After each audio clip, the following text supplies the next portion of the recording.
Hello, everybody. I'm Lauren Duffy, and this is the Global Healing Hub. We're collaborating with 4MTV USA, bringing to you and discussing healing and therapeutic practices to help support you on your wellness journey. To make things a little easier for you and to save you time, every video has highlights right at the beginning of each discussion. And also, most videos have a bullet point outline in the description, so you can easily see the topics that are discussed. And the highlights begin right after this short intro at about the 1 minute, 20-second mark. Hope you enjoy it. Thank you. On this channel, the Global Healing Hub, we interview healers, practitioners, and medical professionals from across the globe, talking about non-traditional healing methods and how they can help you and the people that you care about.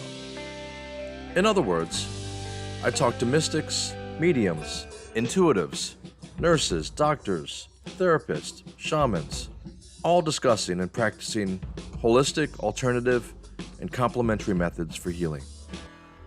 These people and these healing modalities can open you up to some real change. They're the real deal.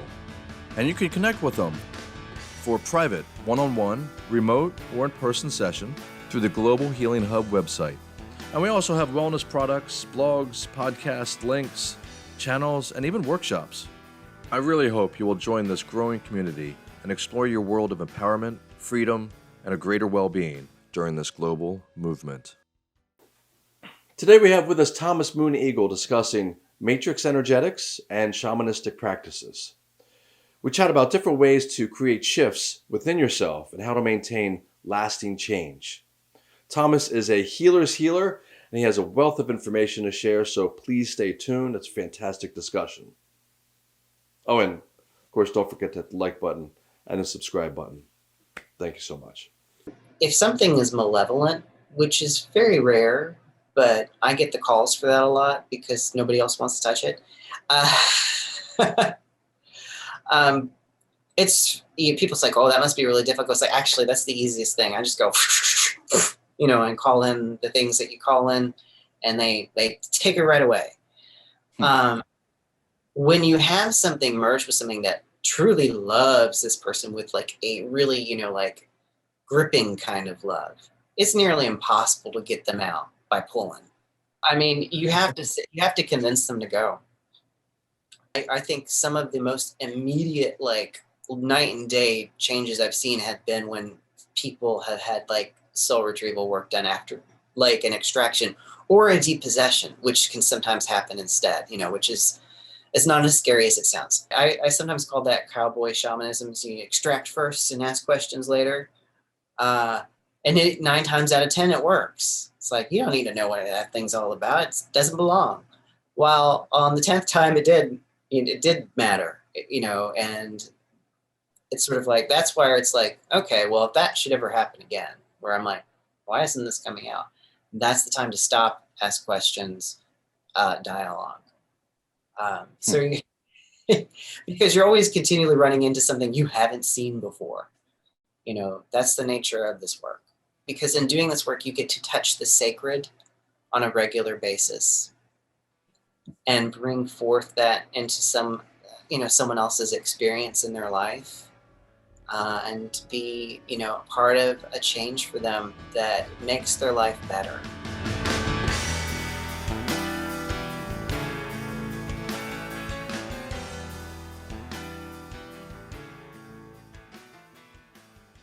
Well, Thomas, thank you so much for being here with us today.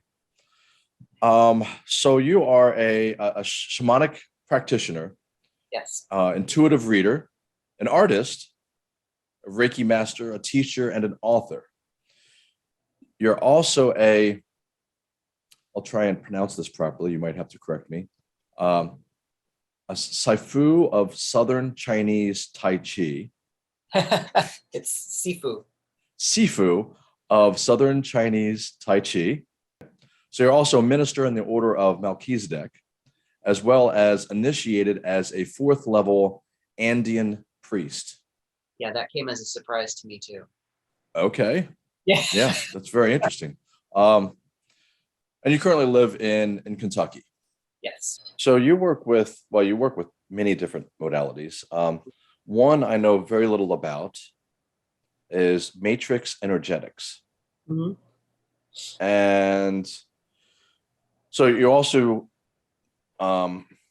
practice like shamanistic practices. And from my understanding the other day when we spoke, you said that when you work with Matrix Energetics, you bring in some of those practices, and it's kind of a merger, a blend between the two Right. methodologies. Is that right? Can you tell me a little bit about, well, what Matrix Energetics is, and maybe a clearer understanding of what your version of that is? Sure. I mean, what Matrix did was it took some of, if you've seen things like What the Bleep Do We Know and some of those other kind of movies, and Mm-hmm. they talk about how reality a lot of times is perceptual based. Yes. So perception filters all the possibilities and collapses them into one. And and I had that on a theoretical basis, and and I tried with all sorts of things to do that. Drop this into the quantum field with like crystal grids and ceremonies and different, and they did. Um, what Having gone to a couple of those seminars showed me that you could just instantly intend and have that happen. And so what that did is like, oh, if they can do it, I can do that. Okay. And a lot of what stuff that happens in some of the shaman, was when some shamanic practitioners would demonstrate like these feats. That's what they're doing, is they're altering um, reality at that quantum level. Um, Wow. Usually through some sort of ceremony or partnership with spirit. Okay. And so, a lot of things that, depending on which type of shamanic practice, I've trained in both core shamanism, which is, stuff like from the Harner Institute, or I think they're now called the Foundation for Shamanic Studies, where they teach you about shamanic journeying and, that sort of method of gaining power and healing. And then also some of the Andean shamanism. Okay.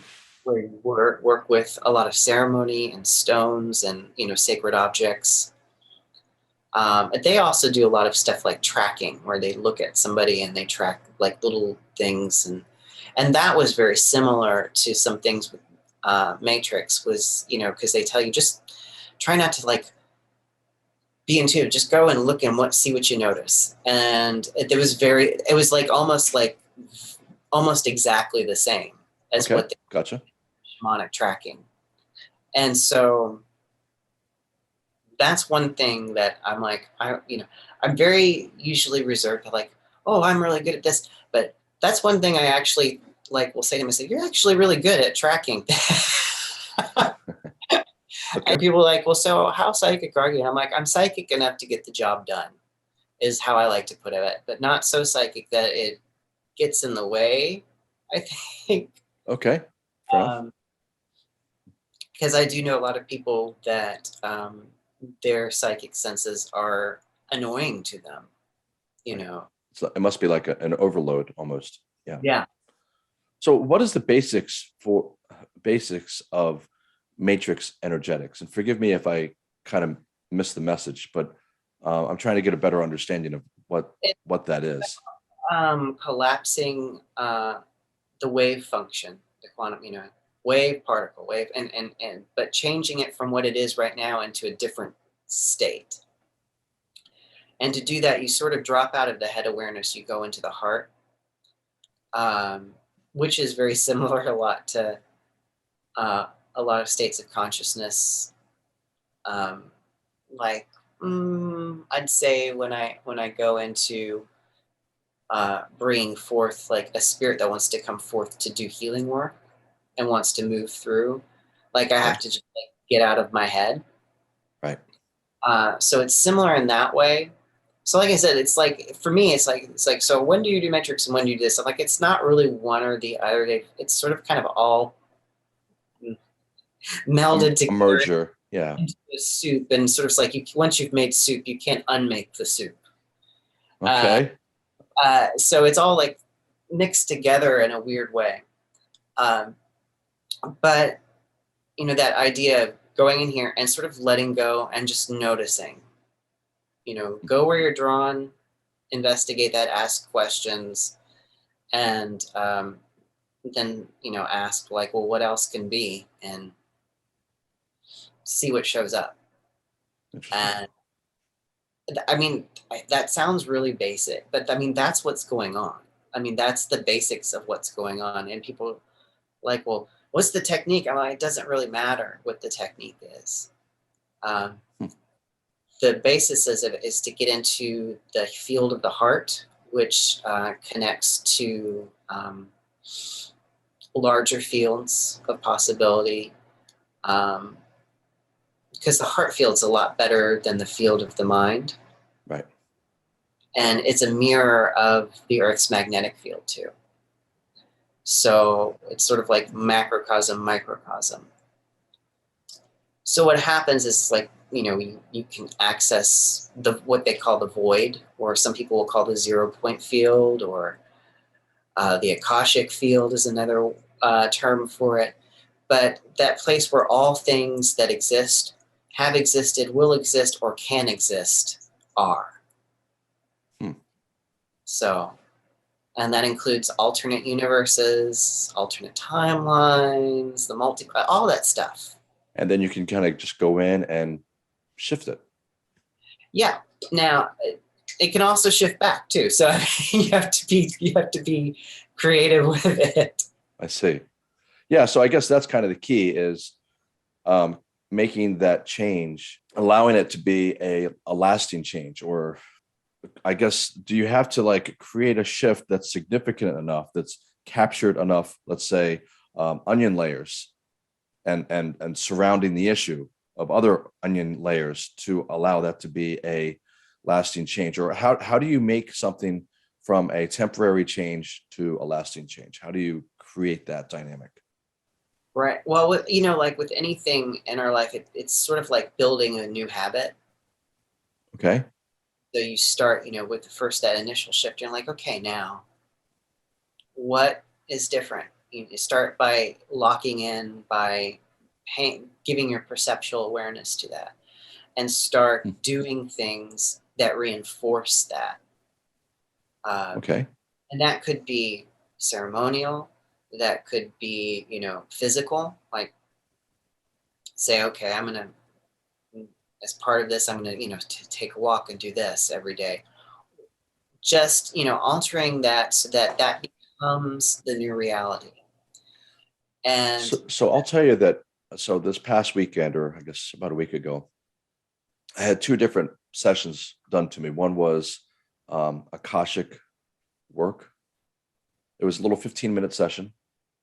And I felt a whole lot. I mean, it really, really kicked my butt. I'm generally pretty sensitive to energy, but this really kicked my butt. I would not have been able to drive if I wanted to. I drove home maybe 2 hours later, but I had to give myself time because I had to hold on to countertops and walls just to be able to get around. It really kicked my butt. And based on what was said, it seemed like they worked on a couple of things that have to do with being confident and stuff like that, and being able to speak my voice. And then I also, 2 days after that, I had access bars work done to me as well. And, I told her that the practitioner that I wanted to not be like nervous in front of videos, because usually I'm always nervous when I do these videos, and I've been doing this for 2 years now. And I once that record button goes on, I'm nervous. And to my delight, the following day on Tuesday, I spoke to this person from Taiwan. And for the first time, I actually wasn't nervous. Right. And then on Friday, a couple of days after that, I spoke to someone who I've had a chat, like an online chat with before. And after we were basically done our little interview or discussion, she said, it's strange. You acted different. You didn't seem nervous at all. And I was like, I'm not nervous. I wasn't nervous for this session. I wasn't nervous for my interview I did on Tuesday with a guy from Taiwan. I wasn't nervous for that.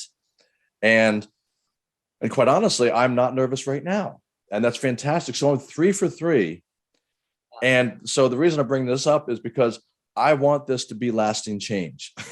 You know, I don't want this to be a short-term thing, because this, you know, considering this is something I'm doing, I'm interviewing practitioners, it would sure be nice if I wasn't nervous and restrictive in my communication when I was doing these interviews. Well, yeah, and I think what you're doing is good, because, you know, you're acknowledging like the difference, like how you feel, like, and focusing on like how different the experience is for you. Builds those, I guess, we could call them neural pathways if you wanted to, or you could call them, you know, core beliefs and, you know, memes and stuff around that. And so a lot of times when you do deep, but how is it that, like, just like that, I'm not nervous now in front of the camera? Well, I mean, I don't know because I didn't do the work, but I mean, it would depend on like how much of that tendency of being nervous and on camera was entangled with some of your core identity and your core beliefs. So the more closely a condition or pattern is to that core of your self-concept, the more difficult that is to shift in a lasting way. And the reason is because when you shift that, everything around how you define yourself also has to shift. And it feels very unstable to your consciousness and can provoke a lot of anxiety and actually sometimes even full-blown panic or panic attacks for some people. Okay. Because you no longer, the concept of what you've built yourself on, all the foundation has just gone out beneath your feet and you feel like you're kind of dangling over a pit.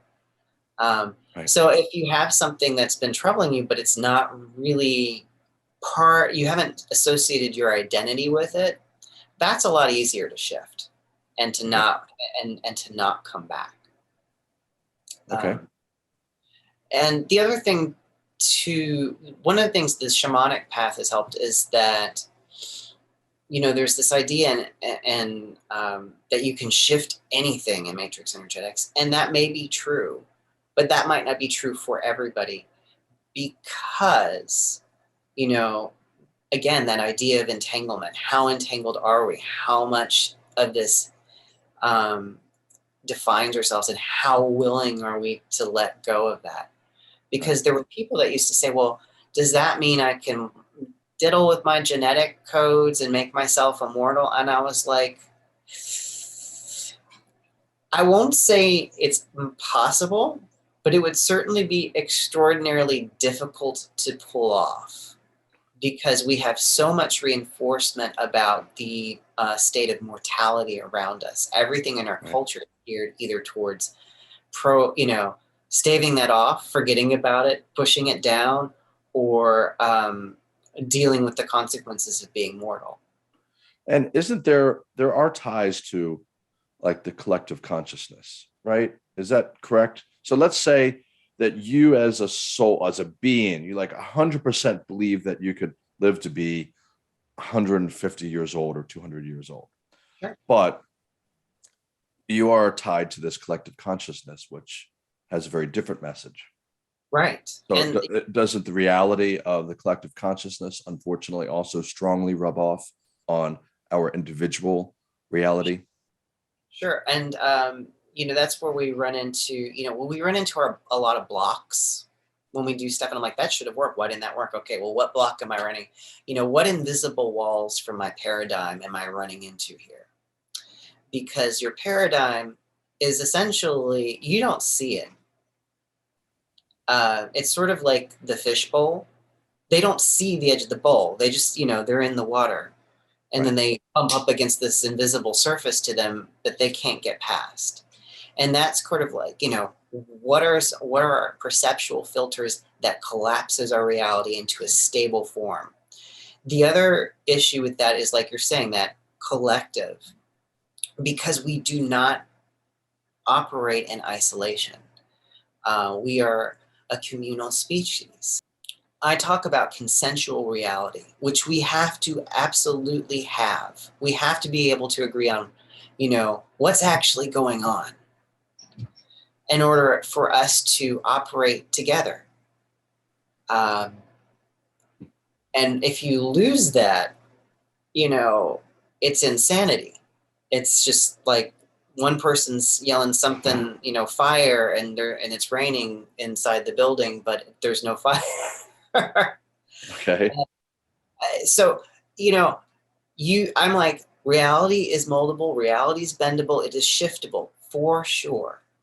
I said, when I was answering the person about like, can you make yourself more? I was like, okay, let's say like, let's liken this to soccer. So in soccer, there are rules. And the rules say that you can kick the ball, you can headbutt the ball, you can even bump the ball with your butt if you wanted to, but you can't pick the ball up and throw it. The only person who's allowed to touch the ball with their hands is the goalkeeper, is the goalie. Gotcha. Right. That's it. Now, does that mean it's absolutely impossible for you to pick up the ball and throw it? No. But once you do that, you're no longer playing soccer. So once you've figured this out, how to like become immortal,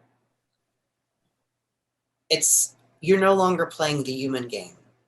You have become something else. Well, that makes sense. Okay. So you had mentioned the other day some of the shamanic work that you do, and soul extraction. That's shamanic work, correct? Soul extraction, or maybe I'm.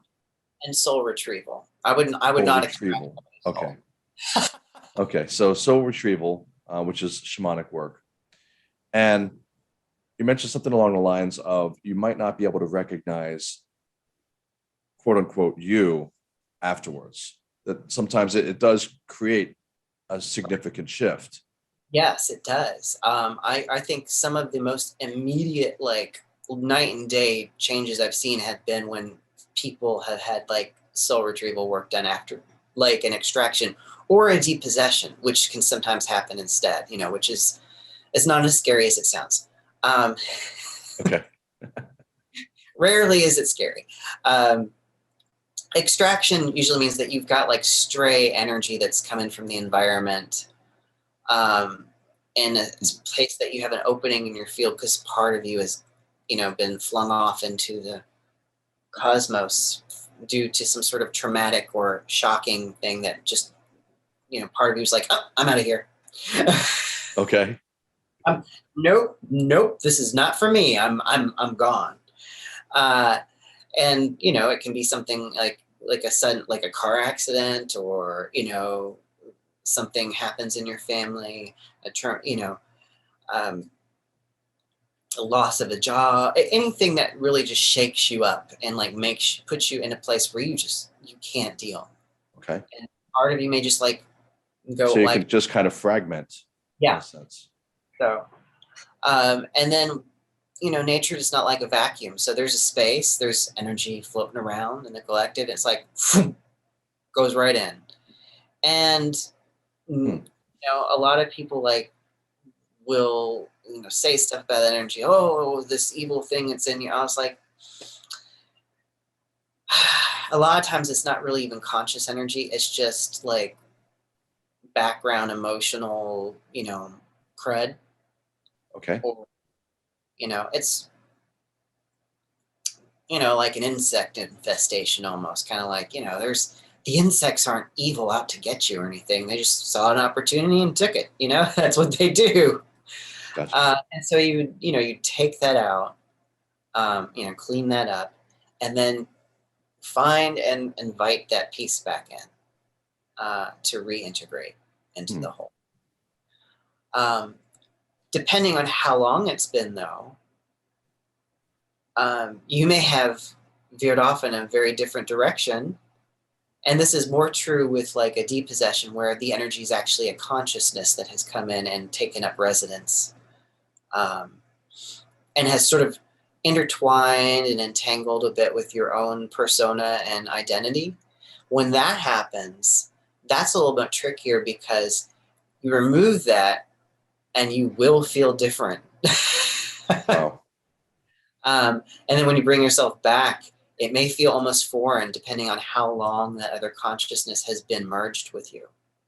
Well, I know, I mean, I've had a number of sessions where I just feel completely different, and I felt just lighter all week. And so Yeah, I don't really, I can't put a finger on it. I just feel better, um, and continue to. So hopefully that, yeah. Then that key word that you felt lighter, yes, is what I look for. Uh, because when something's bothering us, we feel weighted down. right. Um, so to take that burden off, and to feel the lightness of our spirit, and that animates us, is kind of the goal. Do you So have any like stories about clients that you've worked with that things really shifted after, one of your um, healings or another? Um, yeah, I do. I remember one of the times I did a depossession work and then soul retrieval, um, which happened in the middle of a thunderstorm, like in the spring, and it was on their screened-in patio. I remember. I don't even remember what I did at the time. I had all my accoutrements with me, rattle and this and that, and making the thing go. And um, it was not a happy camper that was merged in with this person. So hmm, I'm very grateful that the storm assisted uh, in moving that energy out. Um, and then brought that their very young soul essence back. um, as this was an adult man in his 30s, I guess, at the time, and this was like a little kid essence coming in, okay. and coming back. And then like it all took place like with paced with the storm, and like it all settled, and then all you could hear all the peeper frogs going off afterwards, and it was like this beautiful, like, just magical moment. And they felt they're like, I feel so weird and different, and I'm but like light. And I was like, good, yes, that's good. And so they were. And I remember that their wife calling me like later on in the week and saying, he's really kind of concerned because he's feeling like really anxious and stuff. And I was like, oh yeah, I was wondering if that was going to happen. And because you've had this thing. I said, tell him, like, this will pass in like a couple more days. um, this is like the recentering of the persona, Hmm, because he's having to figure out who he is now. And gotcha. I was like, that's totally natural, happens to a lot of people. It's part of the healing process. If it gets worse, or if he still is not, call me and we'll talk about, we'll see what we can do. And sure enough, I asked them about it a couple of days later, and she said, like, yeah, once I told him that this was, he said, like, anxiety dropped like more than half.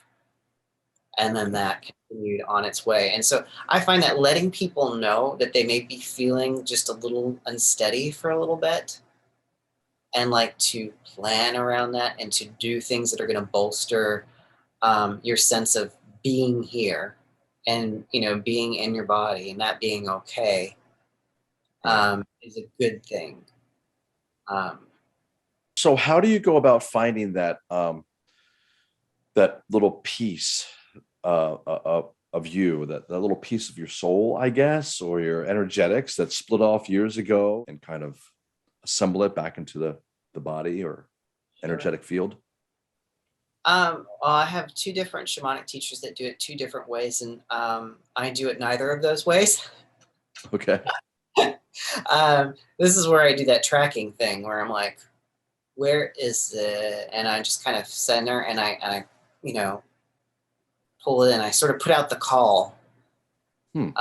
But if you were doing this like a more traditional way, you would do like a shamanic journey with like either a power animal or an upper world sort of guide, like a teacher, and they would help you find it in whatever world it's in and convince it to come back.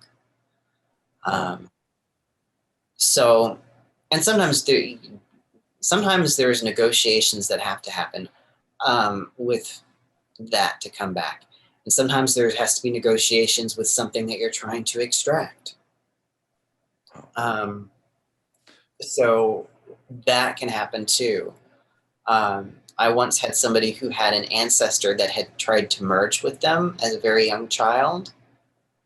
And if something is malevolent, which is very rare, but I get the calls for that a lot because nobody else wants to touch it.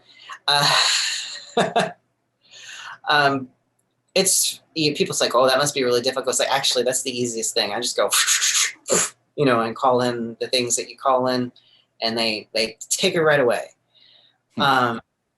When you have something merge with something that truly loves this person with like a really, like gripping kind of love, it's nearly impossible to get them out by pulling. Okay. Got like that death grip on the podium kind of thing. So do you tickle them? Like, how do you get them off? I mean, you have to convince them to go. And the only way you can, like the way I had to do it with one was to say, I know you obviously really care about this person. I know you're not malevolent, because if you were, you would have been out of here in 5 minutes. And you're hurting this person by being here. If you really want to help them and guide them, you need to do it from here, from the realm of spirit. I'm like, you will be able to help them so much more from there.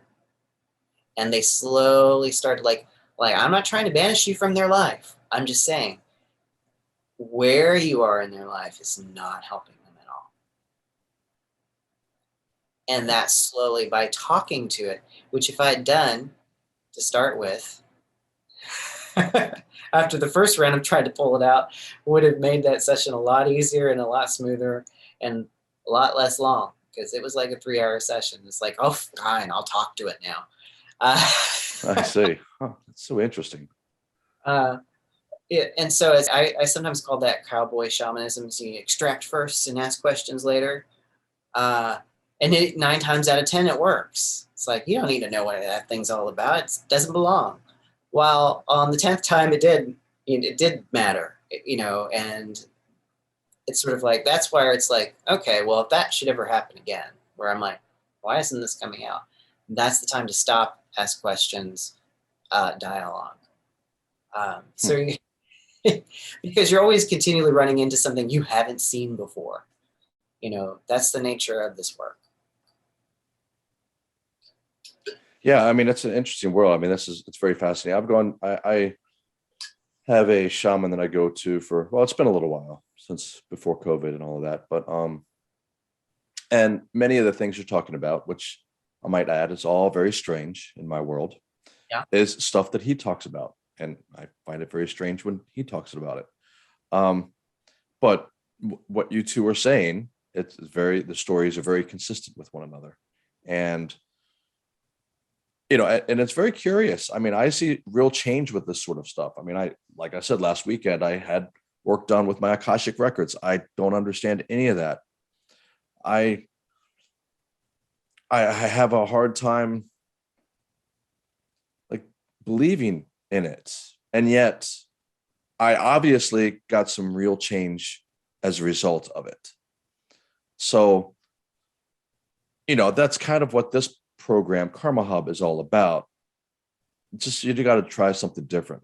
You got to step out of your normal, everyday little comfort zone and step into something that might be regarded as strange or maybe not part of your belief system. I mean, none of this stuff was part of my belief system, and some of it still isn't really. I don't know, maybe that's not quite right. I mean, it is part of my belief system, but because it works and I know it works, but it's just so far so far out there, I have a hard time getting my head around it. I mean, Yeah, how do you make logical sense of it? And many times you just can't, or at least I can't. I Hey, have to. so all of this leads to, this is all very, interesting discussion that we're having. And, but I think a lot of people maybe trying to tiptoe into this realm. How do you know you're finding someone with, that's credible? Okay. And, again, that's another reason I'm doing what I'm doing, because I'm actually trying to bring together people that, I either directly know or that have been directly referred to me by people I trust, um, or people with just an exceptional reputation.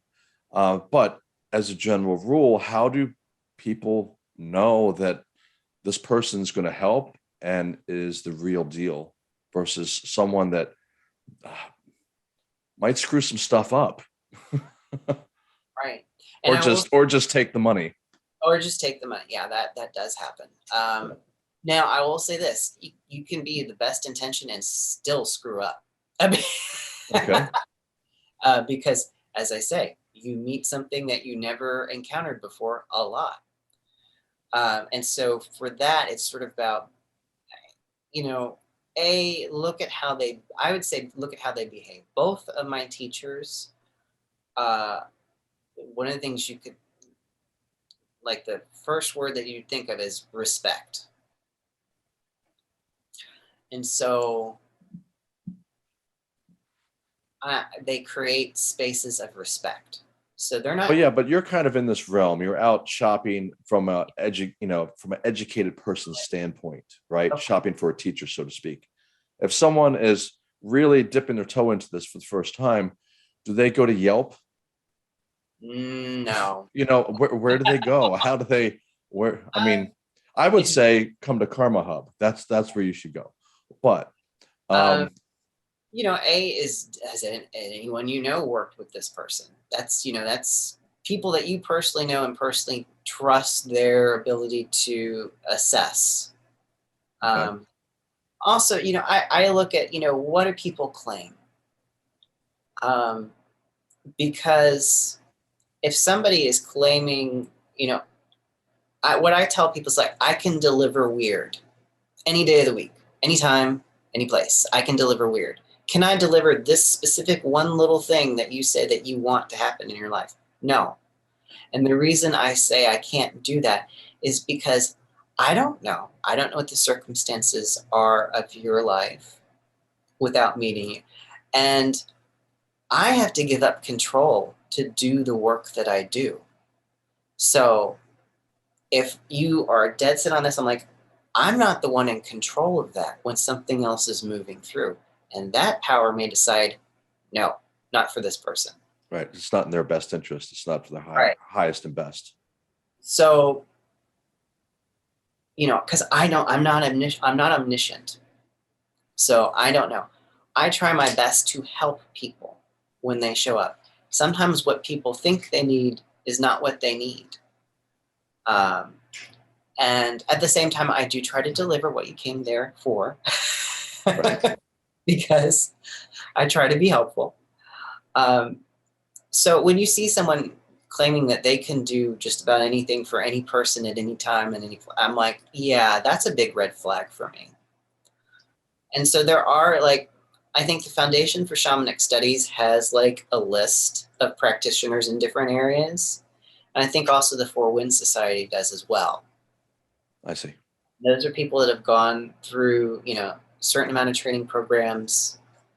So that's what, if you don't know anybody, those are two places that you can look to say, at least we know that they've gone through this training. Right. Um, So you also do, well, you have it listed as transformational videos on YouTube. yeah. How does that? So do you actually do like healing sessions on YouTube that you can benefit from at a later time if you decide to look at them? How does that work exactly? Distance healing work Mhm. is, I mean, that's hard for me to to get my head around. I mean, I've experienced it. I think first time was probably 10 years ago, maybe a little longer. And I do distance work through Reiki circles that are through Zoom. And I like physically feel that work that's done from a distance. And that's just the way that works. So you got that. So distance healing, it's a real thing. Okay, let's try and check that box, right? Sure. And then you're going to add another layer to that of, well, it's a pre-recorded video, right? And you're going to go to this video and it's going to be distance healing work done, sometime prior to you witnessing the work, and it's done for a large group of people. And how do you explain that? I don't. No. I'm kidding. So yes, part of that is in the way I set it up, and by creating a bubble around myself and creating like a space that is outside of time and outside of space, Okay. that connects to all points in time. Okay. So, or not really all points in time, any point in time from the time of its creation onward. The setup itself of the video is me intending that this is touching different places in time. So I'm not just doing it for that moment. I'm doing this in a space that is in the void, in that corner, so that it can pop up at any point in time where it's accessed when someone hits play. I think that's a great and sincere intent. And I guess it works. You said that you have gotten feedback? I get feedback a lot. Okay. Or I think that's great. Change their algorithm, but that's how it is.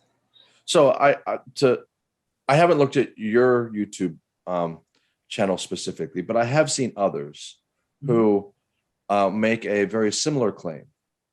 And I will say that I actually feel like I feel something. Like I feel that energy moving. And I have been impressed by that. And I think to myself, is it just me hoping that it's working? And this is what I am kind of experiencing. I'm kind of bringing this phenomenon on myself because of like a placebo effect. Or is it, in fact, really doing something? Because, in the moment, I'll be like, I really do truly feel better. And I do feel like I'm experiencing something. And then my other voice is like, yeah, but this is far beyond remote work. This is, the whole discussion we just had, right? It's hard for me to grasp. But it seems to work for me. And I guess it seems to work for others. Mm-hmm. And if you're working, I guess, in the quantum field, yeah, time's not a thing, and location, it's not a thing. And so if remote healing works because it's not a thing, then maybe why wouldn't also the whole time thing be an issue? I mean, if you're going to go down this road of weirdness, why not just say, okay, this road of weirdness, that's fine. Just add that to the others. We're good. It's all, it all exists. Sure. I mean, I can address that with a story. Okay, please do. I had a client who was on deployment years ago in Afghanistan, and they wanted a session, but there was just no way we could sync our schedules. Okay. So what I did is I set out my mace. I did all the stuff. I set up as if I was doing the session, and I just set the intent, and I recorded it, and I set the intent that the session would activate when they listened to the recording. Okay. Even though I was doing the work at this time, and I knew they were gonna be able to do it until later, that basically it was like I hit the pause button on the effect. That like I'm doing it in this time, even though it's going to manifest in that time. And people's like, can you do that? I'm like, well, I mean, it's the same as when I do my videos. Okay. This was for a specific person. And so I'm like, actually, that should be easier. because I'm not trying to account for Right. whoever and whenever and how many ever people it is going to see this. Yes. Um, And I guess was it helpful to your client? they when because I sometimes say, you might be feeling this going on in here, and I you know, and I would say something, and they told me that like right before I would tell them what they were about to, what the experience was, like they'd feel that part of their body like tingle or warm up or have this right before I would say it. So Good. that's an example of how that can happen, and it's really about, again, dropping in the heart that accesses that timeless space, working in that timeless space, and then using that to reach out farther than we could before. Okay, well, that makes sense. So you did make a mention of curses and soul contracts. Curses with uppercase versus curses with lowercase. Yeah, the uppercase and the lowercase C. Can you speak on that a little bit? Yeah, I'll start with the uppercase C because that's what the collective thinks of about curses. They think of like stuff from fairy tales. They think of stuff from movies. They think whatever horror slasher film that is going on that involves witchcraft or spell work or necromancy or whatever. And I will just start out by saying those are rare. Okay. They do happen, but they're rare, and most people don't need to worry about them. The ones that we also know, but we don't think of as curses, are what I call the lowercase c, and that's what I define. Curse is a lie that we believe about ourselves. Gotcha. So, like, I'm not good enough. I'm not pretty enough. I'm not thin enough. I'm not strong enough. No one will ever love me. I'll never be successful. I'll never amount to anything. Blah blah blah blah. Whatever authority figure that said something about us as a little child that we that was mean, and we believed because we're little kids, we don't have discernment. Or maybe they said it to keep us from experiencing disappointments. So we wouldn't go after something, or we wouldn't get hurt.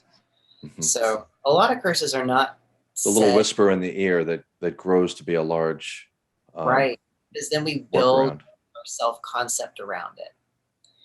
And it acts as sort of like little hooks in our energy field where like stray energy will catch on it, that will activate that in us. But ancestral trauma as well, because that can be carried down, operates through that as well. And so if somebody is throwing energy at us that's structured in a way to hurt, and it finds a little hook in our energy field, that's what it latches onto. Something that's already within us, something that's already there. Gotcha. So the best thing that people can do is to work on all those little curses, those little lowercase c's, to clear that as much as possible. So it would be like, somebody trying to stick something and it just slides right off because there's nothing for it to gain purchase on. Gotcha. But I find that long-term, the lowercase c's are way more damaging. And how do you get rid of the lowercase c's? That's tricky. That takes a lot of deep inner work. Some people do it with therapy. In fact, that's not a bad idea. Okay. To work on this, to heal some of those wounds, those deep wounds from childhood, or those feelings of inadequacies. I wish I had a quick, easy answer for you, but it really just takes time, effort, and compassion. I see. And surrounding yourself with good people. Oh. Well, this has been, I did want to talk about, I think it's very cool. So you teach, where are my notes? Tai Chi, is that right? Yep, I do. Okay. And, well, we actually started talking about it because we were talking about allergy season. When I was on the phone with you, you said, please excuse me, my allergies are horrible. And strangely enough, when I do energy work, or if I do Tai Chi, I'm teaching Tai Chi, I don't have allergies. It doesn't bother me. Not while I'm practicing, no. But outside doing energy work, if it's a particular time of season or whatever, you have your allergies. And I think that's so interesting. And actually, to be quite honest, I can relate, because I remember quite a few times. I've seasonal allergies myself, but I don't get those symptoms when, I do Reiki, or if I'm in a Reiki share. Right. You don't catch me sneezing, sniffling, runny nose, all of that when I'm doing Reiki. And then I just thought that was really cool. Well, this is really it's been a fantastic talking with you. Is there anything that you wanted to add before we started to wrap things up? Oh, geez, we covered some heavy topics, it seems like. Yes, we did. Yeah. I like, sometimes my sessions are just fun or weird, and, they're not always like heavy, like childhood trauma stuff. No, sometimes people will laugh. And sometimes, again, the ones that I think that are the most profound are the ones that I have the least amount to do with, where something else just moves through and says, like, get out of the way. And just where I'm just sitting there and I'm just kind of holding the space, and they're just moving through. I'm like, whoa, that's cool. I'm like, yeah, where I'm just the universe's meat puppet for a second. And Okay. And I'm like, please, more of that, because it feels awesome for me and the client. Right. So, it's, again, it can be wonderful. It can be beautiful. When because in doing this work, you get to touch the sacred on a regular basis and bring forth that into someone else's experience in their life, and to be, part of a change for them that makes their life better, and I like that. To connect to Thomas Moonagel and the other practitioners, go to theglobalhealinghub.com.